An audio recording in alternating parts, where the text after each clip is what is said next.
পাল academy সেন্টারে তোমাদের সকলকে জানাই আমি স্বাগত।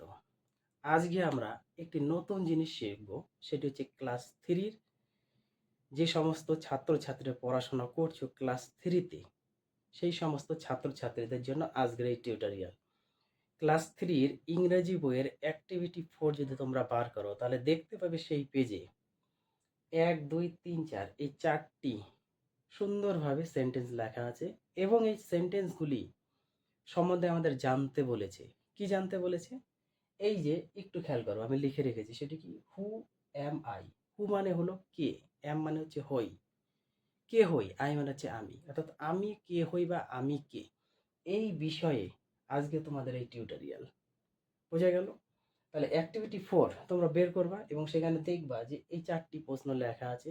এই 4টি প্রশ্ন সম্বন্ধে আমরা আগে পড়ব, এক এক নাম্বার করে আমরা পড়ব এবং সেখানে দেখব আমি কে বা আমি কে হই বলতে এখানে কাকে বোঝানো হয়েছে, কোন পশুকে বা কোন পাখিকে এখানে বোঝানো হয়েছে, সেই হিসাবে আমরা এক একটা কোশ্চেন পড়ে তার অ্যান্সার সঠিকভাবে লেখার চেষ্টা করব। তাহলে চলো আর বেশি কথা বাড়াবো না, আমরা সরাসরি চলে আসবো 1 নম্বর উদাহরণে।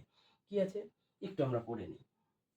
বলেছে I live in your home. I মানে হচ্ছে আমি, লিভ মানে হচ্ছে বসবাস করি বা বাস করি বা থাকি, ইওর হোম তোমার বাড়িতে বা তোমাদের বাড়িতে, আমি তোমাদের বাড়িতে বসবাস করি বা থাকি। আই গার্ড, গার্ড মানে হচ্ছে পাহারা বা প্রহরীর কাজ করা। তাহলে আই গার্ড আমি পাহারা দিই, ইওর হোম আমি তোমার বাড়ি পাহারা দিই, আমি তোমার বাড়িতে থাকি, আমি তোমার বাড়ি পাহারা দিই। এখানে হু অ্যাম আই, আমি কে? তাহলে আমি কে, এমন কোন পশু বা আহ, এখানে পশুই হবে, অ্যাকচুয়ালি পাখি হবে না, এমন কোন পশু আছে যে পশু আমাদের বাড়িতে বসবাস করে এবং বাড়িকে পাহারাদার হিসাবে রাখে? কোন পশু? একটু খেয়াল করো তো, কোন পশু হতে পারে? আমরা সকলেই জানি যে কুকুর। কুকুর হচ্ছে আমাদের বাড়িতে থাকে এবং পাহারাদার হিসাবে আমাদের কাজ করে। তাহলে এখানে হু অ্যাম আই, তাহলে আমি বলতে এখানে কুকুরকে বোঝানো হয়েছে। তাহলে আমরা অ্যান্সার সরাসরি লিখতে পারি যে আমি বলতে এখানে কুকুর, অর্থাৎ I am a dog, I am a dog. তাহলে আমি বলতে এখানে কুকুরকে বোঝানো হয়েছে, আই অ্যাম এ ডগ, আমি হলাম কুকুর, অর্থাৎ হু অ্যাম আই, আমি কে বা আমি কি হই, আমি হলাম কুকুর। তাহলে কুকুরকে এখানে 1 নম্বরে বোঝানো হয়েছে। এবার আসি আমরা 2 নম্বরে। I give you milk. I মানে আমি, গিভ মানে হচ্ছে দিই, ইউ মানে হচ্ছে তোমাদের বা তোমাকে, মিল্ক মানে হচ্ছে দুধ, আমি তোমাদের দুধ দিই, আমি তোমাদের দুধ দিই।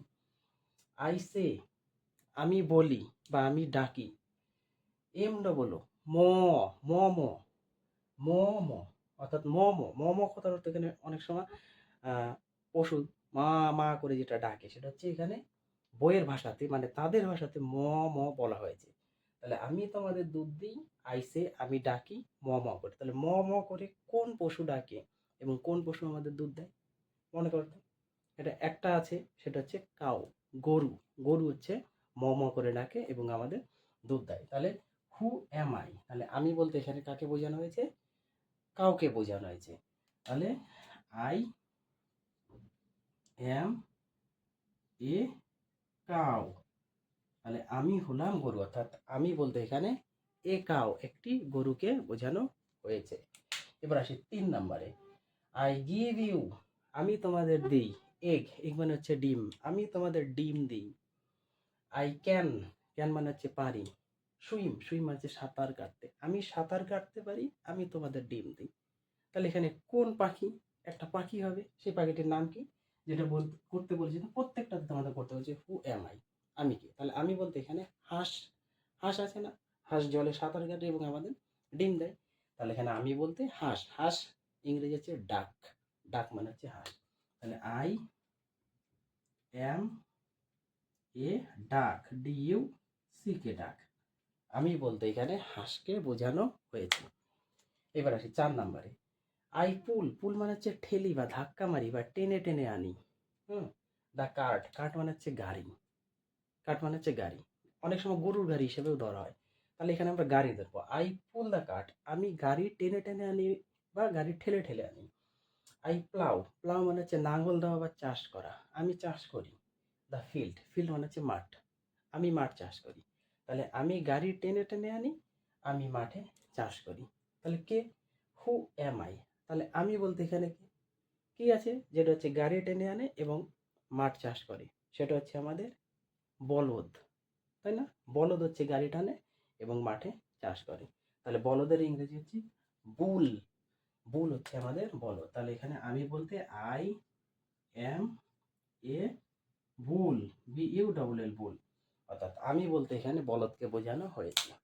তাহলে আশা করি এই যে অ্যাক্টিভিটি 4 ক্লাস 3 ইংরেজি বইয়ের এখানে যে 4টা কোশ্চেন তোমরা সুন্দরভাবে বুঝেছো না? আমি প্রত্যেকটি কোশ্চেন একদম ব্যাখ্যা করে বুঝিয়ে দিয়েছি এবং প্রত্যেকটির মানে তোমাদের বুঝিয়ে দিয়েছি।